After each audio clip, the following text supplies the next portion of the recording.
this week, MSI reveals its Claw, the Switch 2 release date possibly leaked, and more. So let's just go ahead, together, as a people, and check it out!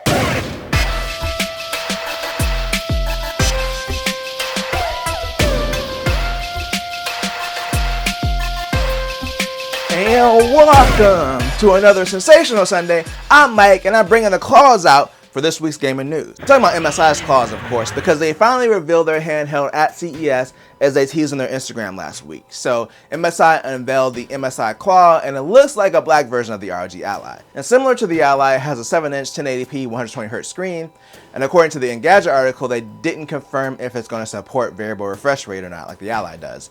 But unlike the Ally and many of the other new handhelds in this price range, it's running an Intel chip, so it's going to support Thunderbolt 4, which I have a GPD Win 3 and I still use Thunderbolt 3 to connect the eGPU to that, and it works really well, so that is one of the positives with using an Intel chip. Some of the AMD handhelds do support USB 4, which can support eGPUs, but it's kind of a mixed bag right now. Either way, along with the Intel chip, it's also bringing Wi-Fi 7 and Bluetooth 5.4, and it's also going to have a 53 watt-hour battery, and it's going to have Hall effect sensors for the thumbsticks and the triggers. Now when it comes to pricing, it's going to have 3 configurations, with the cheapest starting at $699, putting it at the same price as the Z1 Extreme ROG Ally and the Lenovo Legion Go. Now the lower end model is going to have Intel's Core Ultra 5 with 512GB SSD and 16GB of RAM. But the two higher end models, they're both going to come with the Core Ultra 7. The main difference is going to be the storage. At $749 you get 512GB like the lower end model, and at $799 you get the 1TB SSD. Now they didn't give an exact release date for the device yet, so it looks like they're not going to follow Asus and Lenovo and release it like a month after the announcement. Right now they're aiming for the end of Q1, but it could slip into Q2.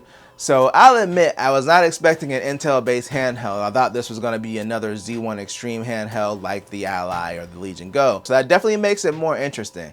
I enjoyed my time with the GPD Win 3, and it was the first handheld PC that I got, but the big issue at the time with Intel chips were the graphics drivers. Certain games just didn't work, and it wasn't because the hardware wasn't capable of running those games, it was because the graphics drivers just did not support them. But in the more recent times, Intel has started making graphics cards, so they have more of a reason to focus on gaming drivers.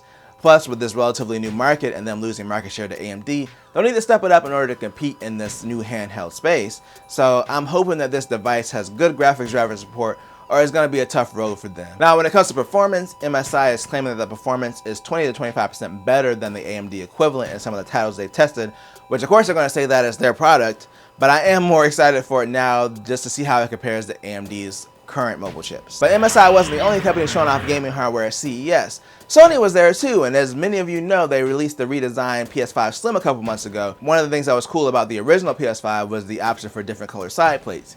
Well, Sony has released the first 3 side plate colors for the Slim, so they're going with a blue, silver, and a red along with the matching controllers. Now according to the Verge article, this red is more red than the previous Cosmic Red, so it looks like this might be a new controller color that's slightly different from the original. Also, both parts of the plate are the same finish, they're both a matte finish. With the plates that come with the Slim, the top plates are glossy and the bottom ones are matte, which I thought was a weird choice for Sony to go with. I'm not sure if that was some kind of cost saving thing, but either way, the new plates are going to be $55, and there's no exact date of when they'll be available, but the article says they'll be available in the near future. But I'm hoping these new controllers for these faceplates are a little bit different too, because a listing leaked from Best Buy Canada showing a new V2 PS5 controller with 12 hours of battery life. So the current controllers get around 8 hours of battery life, and this would be a big improvement if it turns out to be true. When I made my why I'm selling my PS5 video, one of the big complaints I had was the battery life for the controllers. I mean, it was already bad on the PS4 controllers, so I was disappointed to see that it wasn't really an improvement with the PS5 when it launched. So hopefully we'll see these controllers available soon, because they really do need better battery life. But Sony's controllers may not have been the only leak this week, as we have a potential release date for the Switch 2, and that's what we're talking about today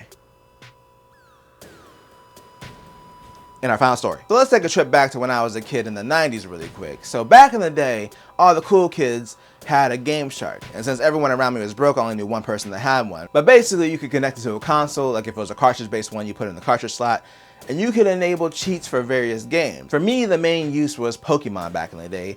I had a friend that gave me a Mew in Pokemon Red, and it changed my life. But anyway, the Gameshark has been discontinued for a long time, but the company Alltech Lansing is bringing it back as the AI Shark. That name is It's interesting. I don't know why everything has to be AI now, but I'm not going to go on a rant about it at this time. Anyway, long story long, the point of this story is they put out a press release about this new device. In that press release, they mentioned that they wanted the release of the device to coincide with the Switch 2 in September of 2024. So of course, based on this press release, a lot of people are thinking that they may have accidentally leaked the Switch 2 release date, or at least the release month, because if they are making an officially licensed accessory to work with Nintendo's next system, they will probably have a dev kit for it and the information when it's going to release. Now, I'm not sure if this is going to be an officially licensed device or not, but either way, Alltech Lansing followed up on the speculation and basically said they were guessing the release date for the Switch 2 and that they're aiming for a holiday 2024 release. They also updated the press release to remove the Switch 2 language, so in my opinion, there's two things that could have happened. Either they did guess the date, which would have been weird to just throw that in a press release like that, or they have some information about Nintendo's next system, and it's possible that Nintendo was originally planning to have it announced by now, and they had pre-written this press release. Either way, if this is the release date, holiday 2024 would make sense for Nintendo's next system.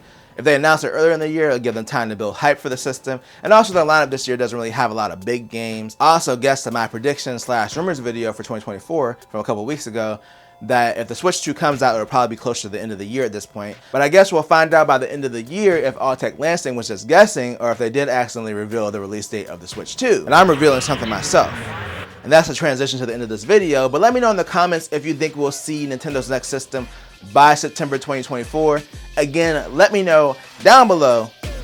And if you enjoyed this video, then make sure to tell a friend, tell a coworker, like, share, and subscribe, and hit that bell notification to be notified when I drop a video or a live stream. And always do at least two things at the same time. Peace.